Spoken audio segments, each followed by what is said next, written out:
বেঙ্গালুরু এই ক্যাফে বিস্ফোরণের ঘটনায় যে দুজনকে গ্রেপ্তার করা হয়েছে তারা যে শুধু সেই ক্যাফে বিস্ফোরণের ঘটনায় অভিযুক্ত শুধু তাই নয়, তাদের বিরুদ্ধে একাধিক মামলা রয়েছে। এর মধ্যে 3 থেকে 4টি মামলা রয়েছে এনআইএর।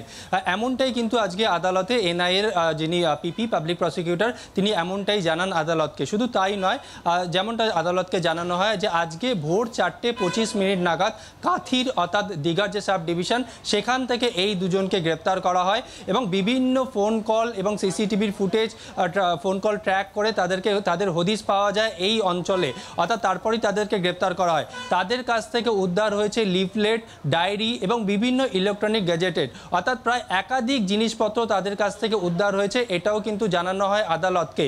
এবং একই সঙ্গে জানানো হয় গত 1 মার্চ এই ঘটনা, অর্থাৎ ক্যাফে 12টা থেকে দুপুর 2টো যখন পিক টাইম সেই সময় এই ঘটনা ঘটে, অর্থাৎ যেখানে এটো প্লেট রাখা হয়, যেখানে ওয়াশ করা হয় সেখানে কিন্তু এই বিস্ফোরক রাখা হয় এবং বিস্ফোরক রাখে, অর্থাৎ বিস্ফোরক রাখে দ্বিতীয় জন, অর্থাৎ তারপর রাখার পর 1 ঘন্টা পর সেই ঘটনা ঘটে।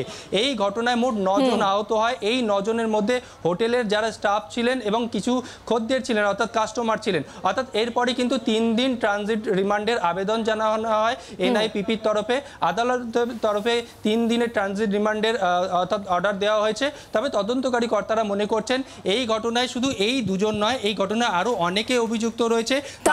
তাদেরই এবার সন্ধান পাওয়ার চেষ্টা করছেন এনআইএ আধিকারিকরা। রণয়, তুমি আমাদের সঙ্গে থাকো এবং আপনাদের এবার জানিয়ে রাখবো যেখান থেকে গ্রেফতার করা হয় এনআইএ আধিকারিকরা ঠিক কোন কোন সূত্র ধরে, কোন কোন কানেকশন ধরে সেখানে পৌঁছলেন, অর্থাৎ দীঘাতে পৌঁছলেন এনআইএ আধিকারিকরা। সেক্ষেত্রে রাজ্য পুলিশও সাহায্য করেছে। সবটা নিয়ে আমরা জেনে নেবো, কথা বলবো। কাথি থেকে আমাদের সঙ্গে রয়েছেন আমাদের প্রতিনিধি, কাথি থেকে রয়েছে কিরণ। একটু জানার চেষ্টা করবো যে এই 2 সন্দেহভাজন জঙ্গি রামেশ্বরম বিস্ফোরণ কাণ্ডে যুক্ত একজন মূল মাস্টার মাইন্ড, তাকেও গ্রেফতার করা হয়েছে। ঠিক কোন কানেকশনে, ঠিক কি সূত্র ধরে সেখানে পৌঁছলেন ইনভেস্টিগেশন অফিসাররা?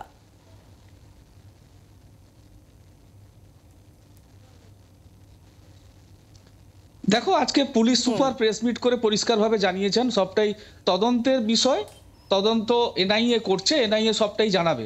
তবুও আমরা জানতে পেরেছি সূত্র মারফত এবং এলাকায় যেখান থেকে গ্রেপ্তার করেছে নিউ দীঘার আয়ুষ ইন্টারন্যাশনাল হোটেল, সেখান থেকে গ্রেপ্তার করেছে। আমরা সেখানে গিয়ে হোটেল কর্মী থেকে হোটেল কর্তৃপক্ষের সঙ্গে কথা বলেছি। তারা যেটা প্রাথমিকভাবে জানিয়েছেন যে 10 তারিখ তাদের হোটেলে এসে উঠেছেন। তারা প্রাথমিকভাবে জানিয়েছেন 10 তারিখ উঠেছেন এবং তাদের সেখানে যে ডকুমেন্ট শো করা হয়েছে তাদের সন্দেহ দানা বাঁধে। সেই একটা বিষয়, জেলা পুলিশ একটি অ্যাপস চালু করেছে এখন পর্যটন কেন্দ্রগুলোতে, মন্দারমণি, তাজপুর, দীঘা জুড়ে গোটা একটি জেলা পুলিশের অ্যাপ তৈরি করা হয়েছে।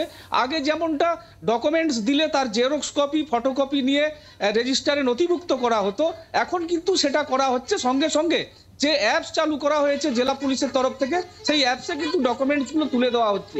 কে কোথা থেকে আসছেন, কিভাবে আসছেন বা ডকুমেন্টস ঠিক আছে কিনা সবটাই তুলে দেওয়া হয়। যখন জেলা পুলিশের কাছে গতকাল রাতে খবর আসে এনআইএ তরফ থেকে এরকম একটা হদিশ পাওয়া যাচ্ছে, তার ফোন টাওয়ার লোকেশন ট্র্যাক করা হচ্ছে, তখনই জেলা পুলিশ নড়ে চড়ে বসে এবং সবকিছু খতিয়ে দেখার চেষ্টা চালায়। খতিয়ে দেখে প্রাথমিকভাবে যেসব ডকুমেন্টসগুলো সন্দেহজনক প্রত্যেকটা ডকুমেন্টস চেক করা হয় এবং তারপর পদ্ধতি অনুযায়ী জেলা পুলিশ বাকিটা আর আমাদের কাছে জানাতে অস্বীকার করেছে। পদ্ধতি অনুযায়ী 4টে হোটেলে প্রথমে হানা দেয়, 4টের পর এই আয়ুষ ইন্টারন্যাশনাল হোটেলে গভীর রাতে হানা দেয়। তারা তখন ঘুমোচ্ছিলেন, তাদের সেখান থেকে তুলে তারপর তাদেরকে জেরা করা হয়। পাক্কা পুরো 2 ঘন্টা সেখানে সময় লাগে। 2 ঘন্টার পর তাকে হোটেল থেকে ভোর রাতে তাদের দুজনকে গ্রেপ্তার করে থানায় নিয়ে আসা হয় দীঘায়। তারপর সোজা কলকাতার উদ্দেশ্যে নিয়ে যাওয়া হয়েছে। এখন সেখানে তাদের হোটেলের রেজিস্টার বুক এবং যে অ্যাপসটা চালু রাখা হয়েছিল সেই apps, CCTV footage, hard disk সবটাই পুলিশ সিজ করে নিয়ে গেছে। এখন সবটাই পরীক্ষামূলক তদন্তের ব্যাপার এবং সবটাই তদন্ত চলছে এবং আজকে হোটেল কর্তৃপক্ষকে থানায় ডাকা হয়েছে।